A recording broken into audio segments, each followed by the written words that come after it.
listening to The Ben Shapiro Show on AM 770 KTTH. This is The Ben Shapiro Show, AM 770 KTTH, KTTH.com. Got a ton coming up for you here on The Ben Shapiro Show. We're going to talk about the latest in the IRS scandal. We'll also be getting to a couple of outrageous cases here in the city of Seattle in the criminal justice system, and we'll give you the latest on the SPU shooter who is now pleading insanity, so we'll give you the update on that.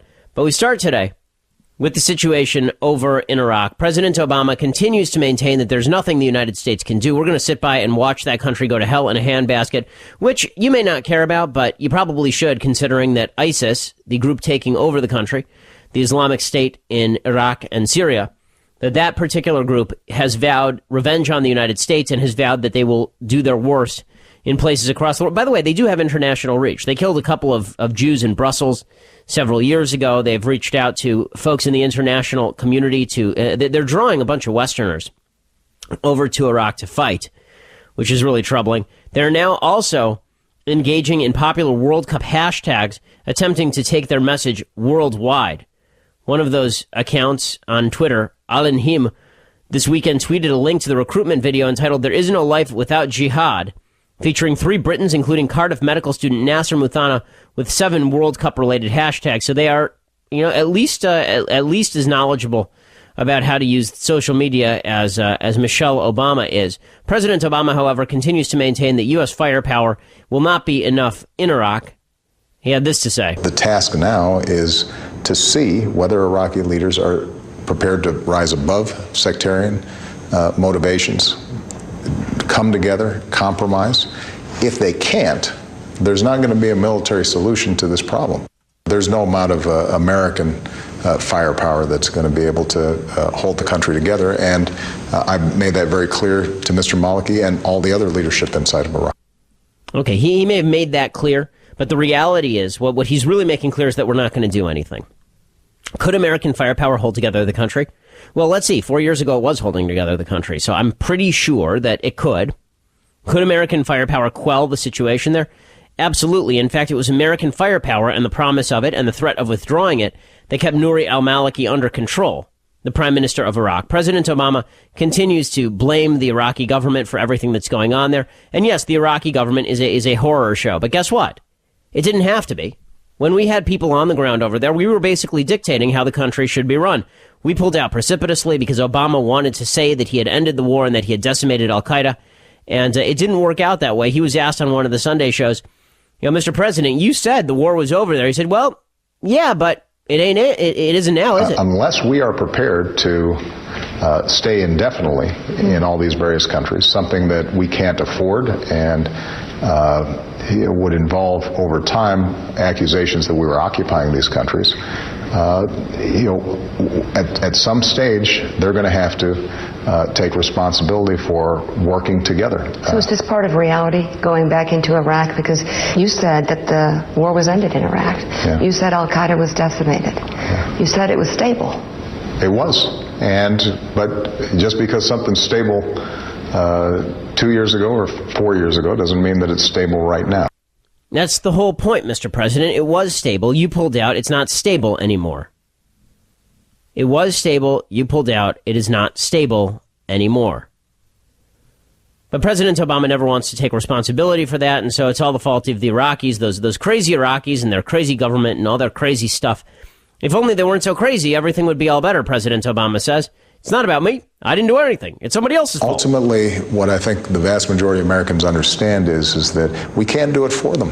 And we certainly can't redeploy tens of thousands of U.S. troops to try to keep a lid on a problem if the people themselves don't want to solve it. Well, can't is not the same as won't. We absolutely can. We just won't. We don't have the stomach for that, thanks to President Obama and his ilk.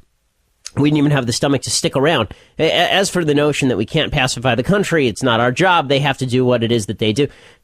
Did we not have the capacity to change Japan, a significantly more dangerous threat to the world community than Iraq? We nuked them twice. I mean, we dropped 2 atom bombs on them, and then we proceeded to occupy the country for the next 80 years. Or how about Germany? Or were things really so wonderful over there when we occupied that country? Or how about Hawaii? Or how about any of the myriad countries in which the United States has troops? Korea, South Korea. Was the leadership there really so non-corrupt? Were they really so honorable and wonderful? This bizarre notion that we can only help the purest among us, it's just that. It's ridiculous. Marco Rubio points out, look, President Obama can pretend that none of this affects any of us, but the reality is that ISIS threatens the United States. Well, if you look at what happened before 9/11, the reason why al-Qaeda was able to carry out the 9/11 attacks is because they had a safe operating space in Afghanistan that the Taliban had given them. And now history is trying to repeat itself here. ISIS is trying to establish the exact same thing in the Iraq-Syria region that they're increasingly controlling. And then from this caliphate that they're setting up, they will continue to recruit and train and plot and plan and eventually carry out external operations in Europe and potentially even here in the United States. You know, we're throwing up our hands now. We're saying it didn't have to be this way. It didn't have to be this way. And that's right. It didn't have to be this way. CIA Director Michael Morrell said, look, we had the country under control in 2011. I've read, several times that this is an intelligence failure. Absolutely not. Absolutely not. Al-Qaeda in Iraq was essentially defeated when the U.S. military left at the end of 2011. And the intelligence community monitored the growth of Al-Qaeda post-2011 in great detail, with intelligence reporting, with analysis. We made very clear that this group was becoming more and more dangerous. And yet we keep hearing we can't do anything there, right? There's nothing we can do. It just is what it is. It's not true. It's not true. We could do something. We just don't have the intestinal fortitude to do something. Because it's been sapped by the media. It's been sapped by President Obama. We're now a country in decline, at least on the foreign policy front. President Obama has slashed the military, and more than that, he's slashed the heart out of the American population.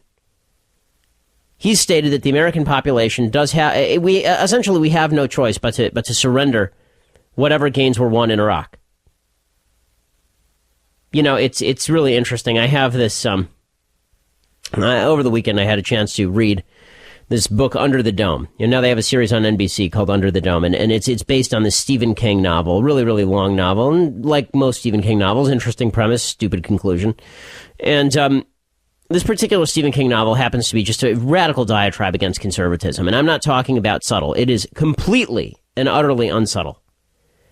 Every bad character is a Republican. Every bad character is a religious Christian. Every bad character is somebody who is pro-military, except for the hero. The hero is this mythical dude who went to Iraq, participated in war crimes, came back and is now a Democrat, and very outspoken Democrat. Basically, it's John Kerry. Basically, it's John Kerry. Right? This is how the left tends to think of our soldiers. But the truth is that if you talk to people who have served in Iraq, nobody is more upset about what is going on over there than the people who watched their buddies die in Iraq for nothing. Because it wasn't for nothing, but now it is. Bob Woodward, who is certainly no conservative journalist, said the generals were begging President Obama to stay in Iraq. We should have been aggressive when the president said, oh, we're getting out. There were people in the military strongly advocating, let's keep 10,000 troops there as an insurance policy. And we know we all live on insurance policies. And this is a case where they didn't do it. Would it have solved the problem and made that much of a difference? We don't know. But the experts, the generals were saying, I mean, they were almost on their knees, keep some troops here, and we left zero. So we can pretend that there's nothing we can do. The reality is there's plenty we can do. The Iraqi government is now running out of Hellfire missiles. John Kerry is headed over there to say pretty words and do nothing. And then when the country becomes a dictatorship, an Islamic dictatorship in the north, an Iranian dictatorship in the south, then we'll throw up our hand. Oh, well, they should have handled it themselves. They should have handled it themselves. Well, once we were there, no matter what you thought about getting in, once we were there, why would you give up that foothold? What would be the motivation for giving up that foothold? And the left is congratulating itself today. The left is patting itself on the back. They don't care about the tens of thousands of people who are going to be killed. They don't care about the judge who sentenced Saddam Hussein to die. That judge has now been murdered by ISIS terrorists. Do they care about that? Of course not. All they care about is that feeling of moral superiority, unearned moral superiority, because it was a bad war and it had to end. When we come back, we'll ask that question. Just how bad was that war?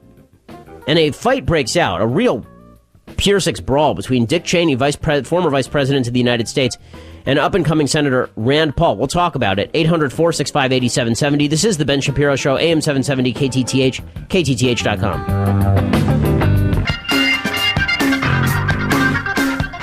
A fight has now broken out between Dick Cheney and Senator Rand Paul over the situation in Iraq. We'll get to that in just a minute. We have a big event coming up on Thursday night, and you're going to want to be there. It's a pretty awesome event. It's about whether religious freedom in America is being quashed. It'll be me, Michael Medved, David Bose will be moderating. And, of course, we'll, as always, we'll have somebody from the other side, Reverend Monica Corsero from Rainier Beach Methodist United. She will be there, and she will be discussing from the perspective of the woman who put together the gay Boy Scout troop. Or rather, it was a Boy Scout troop with a gay leader, and that created national headlines. Also, a UW professor, a Huffington Post columnist. It should be a spicy, informative debate. Only about a couple dozen tickets left. So go to KTTH.com right now to pick up those tickets. $15 per person, $10 if you are a student. That is 7:30 p.m. Thursday night over at Seattle U. It should be a blast, and I look forward to seeing you there. Now, before we get to this fight between Dick Cheney and Rand Paul over the situation in Iraq, JC from Fort Lewis is calling in. He is a veteran, and he disagrees with everything that I just said. JC, welcome to Ben Shapiro Show. Hey, man. First of all, I'd like to persist with saying I've been in the Army 9 years. I have 3 deployments. One of those deployments to Iraq toward the end of that war. And I can tell you a lot of the things you said were completely inaccurate. And I understand that you have privy information based on news, but I can give you fact. Fact 1, the SOFA agreement was signed by President Bush before he got out of office. That was to actually have us leave the country in 2011. We had specific protections that allowed us to have combat roles and initiate those people in a certain type of way with protections that would keep us being prosecuted under their laws. That ran out. Al-Maliki did not want to renew that. That's the reason we left. When I was leaving Iraq, all of our combat operations were stopped by our commanders because of that reason, because they didn't want us to go out and potentially make a mistake and cause an international incident. Fact 2. Right, okay, so JC, hold on one second. JC, hold on one second. I promise I'll let you get to the rest of it. And thank you for your service, by the way.